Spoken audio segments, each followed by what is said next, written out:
తెలంగాణలో కాంగ్రెస్ పార్టీకి ఫ్రస్ట్రేషన్ పెరిగిపోతుందని మాజీ మంత్రి గుంటకండ్ల జగదీష్ రెడ్డి తెలిపారు. కాంగ్రెస్పై ప్రజల్లో వ్యతిరేకత కనిపిస్తుందని చెప్పారు.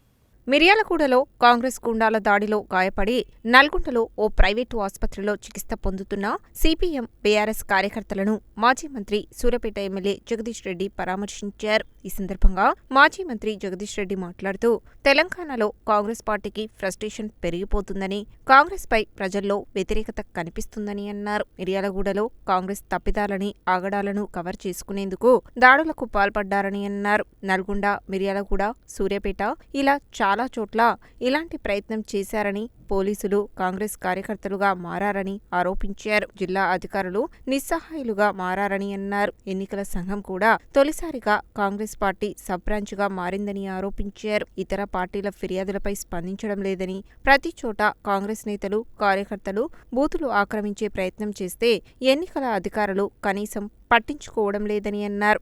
డబ్బు, అధికారం విచ్చలవిడిగా దుర్వినియోగం చేశారని, చివరకు దాడులకు, అరాచకాలకు తెగబడ్డారని చెప్పారు. మిర్యాలగూడలో దాడిని తీవ్రంగా ఖండిస్తున్నామని, కాంగ్రెస్కు ఇవే చివరి ఎన్నికలు కాబట్టి దుర్మార్గంగా వ్యవహరిస్తున్నారని అన్నారు. కాంగ్రెస్ పతనం మొదలైందనే దానికి భౌతిక దాడులే నిదర్శనం అని అన్నారు. మాజీ మంత్రి జగదీష్ రెడ్డి వెంట ఎమ్మెల్సీ కోటిరెడ్డి, మాజీ ఎమ్మెల్యేలు భాస్కర్ రావు, కంచర్ల భూపాల్ రెడ్డి ఉన్నారు.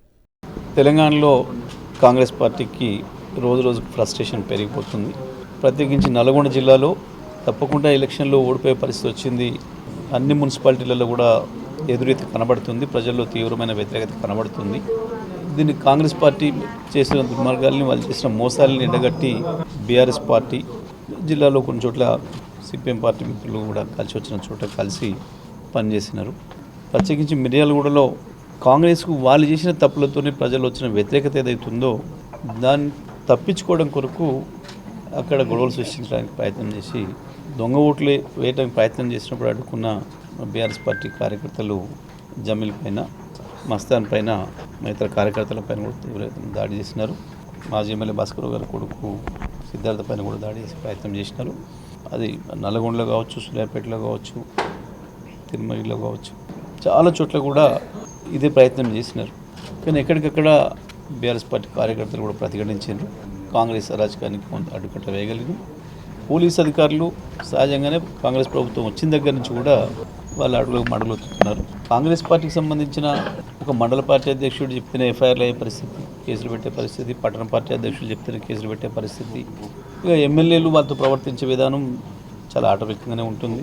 కానీ ఎందుకో పోలీస్ అధికారులు కూడా, జిల్లా అధికారులు కూడా నిస్సహాయంగా ఉంటున్నారు. స్థానిక అధికారులు అయితే కాంగ్రెస్ పార్టీ జెండా వేసుకున్నట్టుగానే పనిచేస్తూ ఉన్నారు. ఆశ్చర్యం ఏంటంటే ఎన్నికల సంఘం కూడా మొదటిసారిగా చరిత్రలో మనం చూస్తున్నాం, ఎన్నికల సంఘం కూడా కాంగ్రెస్ పార్టీ బ్రాంచ్ లాగా తయారైంది. చాలా ఆశ్చర్యంగా కనపడతా ఉంది. మొదటిసారిగా చూస్తూ ఉన్నాం. అంత పెద్ద ఎత్తున దాడి జరిగి పట్టణమంతా కాసేపు గందరగోళం జరిగితే కూడా ఇప్పటివరకు అక్కడ కనీసం ఒక అరెస్ట్ లేదు, ఒక చర్య లేదు. ఇప్పటివరకు కూడా మిర్యాలగూడలో మిగతా ఎక్కడ కూడా ఇవాళ ప్రతి బూత్లో జిల్లాలో, అది నల్గొండ కావచ్చు, అది మిర్యాలగూడ కావచ్చు, సూర్యాపేట కావచ్చు, భువనగిరి కావచ్చు, సాగర్ కావచ్చు, కోదాడ, హుజూర్నగర్, ఎక్కడైనా కావచ్చు, ప్రతి చోట కాంగ్రెస్ పార్టీ నాయకులు బూతులలో లోపలికి పోయి తిరిగి వస్తుంటే, బూతులు ఆక్రమించే ప్రయత్నం చేస్తుంటే కనీసం ఎన్నికల అధికారులు కానీ, పోలీస్ అధికారులు కానీ అడ్డు చెప్పిన సందర్భం కూడా లేదు. చాలా ఆశ్చర్యంగా ఎమ్మెల్యేలు వాళ్ళతో పాటు చోటమోట నాయకులు కూడా పోయి బూతులలో ఇష్టం వచ్చినట్టుగా లైన్లలో ఉన్న వాళ్ళకు అక్కడ ప్రచారాలు చేయడం, బూతుల ముందే డబ్బులు పంచడం, లైన్లో నిలబడ్డ ఓటర్లకు కూడా పైసలు వంచినారు. ప్రతి చోట డబ్బు, అధికారం విచ్చలవిడిగా వినియోగించి చివరికి తట్టుకోలేక బీఆర్ఎస్ పార్టీ కార్యకర్తలు ఎక్కడైతే వాళ్ళను నిరోధించగలిగినారో అక్కడ భౌతికమైన దాడులకు తెగబడ్డారు. ఇది పూర్తిగా కాంగ్రెస్ పతనం మొదలైందనే దానికి ఈ భౌతిక దాడులన్నీ కూడా సూచనలు.